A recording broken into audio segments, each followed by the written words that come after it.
ভাইয়ের প্রশ্ন হচ্ছে যে এক সময় আপনার অনেক বিরোধিতা করেছি, অনেক বিপক্ষে কথা বলেছি, তারপরে যখন ভালো করে আপনার বক্তব্যগুলো শুনেছি, তো আপনার বক্তব্যের মাধ্যমে আল্লাহ তাবারাক তাআলা আমাকে হিদায়াত দান করেছেন। আর আপনার বিরুদ্ধে আমি অনেক কথা বলেছি, তাই আমাকে ক্ষমা করে দিন। হ্যাঁ, 10 বছর ধরে শুধু আক্রোশই ছিল। চলেন, উমর রাদিয়াল্লাহু তাআলা এরকম দেরি করেছেন। হ্যাঁ, তো যারা ভালো মানুষ তারা দুই রকম আছে। ভালো মানুষের ক্যাটাগরি দুই রকম। একটা হচ্ছে দ্রুত আবু বকরের মতো, আলীর মতো তাড়াতাড়ি ইসলাম কবুল করা ক্যাটাগরি। আর একটা হচ্ছে উমর রাদিয়াল্লাহু তাআলার মতো বা আমর ইবনে আসের মতো। হ্যাঁ, আব্দুল্লাহ বিন ওমর বেটা আগে হেদায়েত হয়ে গেছে, আমর ইবনে আস পরে। বোঝা গেছে না? হ্যাঁ, ওই রকমই আবু সুফিয়ান, হ্যাঁ দেরি করে, হ্যাঁ আব্বাস রাসূলের চাচা দেরি করে হেদায়েত হয়েছে। তো আল্লাহ নসিব তো করেছে, বলে আলহামদুলিল্লাহ।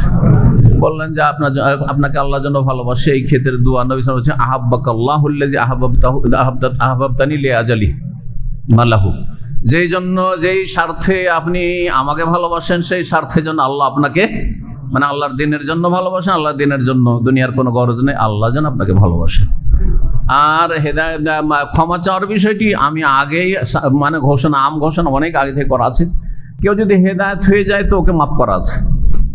আমাকে গাল দিয়ে যাই বলুক না কেন, কাফেরও যদি বলে, হ্যাঁ বলেছে, অনেকে বলেছে, কাফেরদের এজেন্টও বলেছে, যদি সে হেদায়েত হয়ে যায় তো মাফ করা আছে তাকে, আল্লাহর স্বার্থে, আল্লাহর সন্তুষ্টির জন্য, দিনের স্বার্থে। কিন্তু সে যদি সীমা লঙ্ঘন করে আর হেদায়েত না হয় তো ওকে মাফ নেই। হ্যাঁ, এতটুকু হাসরের মাঠে বিচার হবে এবং তাকে নেকি দিয়ে হোক আর যাদের নেকি শিরক বিদআত করতে নেকিও নাই, তার কি দিয়ে পেমেন্ট করবে সে চিন্তা করুক।